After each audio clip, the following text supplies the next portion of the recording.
இங்கு கூடியிருக்கும் ஆன்மீக நண்பர்களுக்கு நமஸ்காரம். எனக்கு அம்மா இல்லை, எனக்கு அம்மாவுக்கு ஈக்குவலா எங்க அக்கா இருக்காங்க, பூஜைக்கு வந்திருக்காங்க. அக்காவுக்கு நமஸ்காரம். எனக்கு ஒரே பொண்ணு, பிஇ முடிச்சு எம்ஏ சோசியாலஜி படிச்சிருக்காங்க. கலெக்டருக்கு படிச்சதுனால 1 மார்க்கு 1/2 மார்க்குன்னு போயிட்டு 3 தடவை தோத்துட்டாங்க. அப்புறம் கொரோனா வந்துச்சு, விட்டுட்டாங்க. 4 தடவை இருக்கவங்களுக்கு. இப்ப கடுமையா படிச்சதுல போன தடவையும் பாஸ் பண்ணியிருக்காங்க. ஆனா வேலை கிடைக்கல. இந்த தடவை கடுமையா படிச்சு டிஎன்பிஎஸ்சி எக்ஸாம்ல பாஸ் பண்ணி ஹைவே டிபார்ட்மெண்ட்ல போஸ்ட் பண்ணியிருக்காங்க. முருகன் கோயிலுக்கு நான் வரவே மாட்டேன், முருகனை கும்பிடவே மாட்டேன்.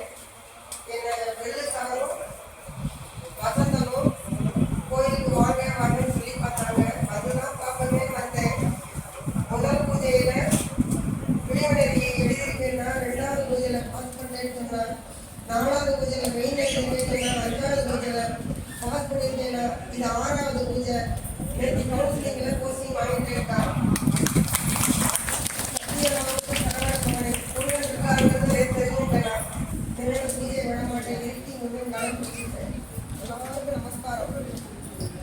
அவங்க ஊர்ல அவங்க வீட்டு பக்கத்திலேயே முருகன் இருக்காரு. முருகன் கோயில் பக்கத்துல தான் சிதம்பரம் வீடு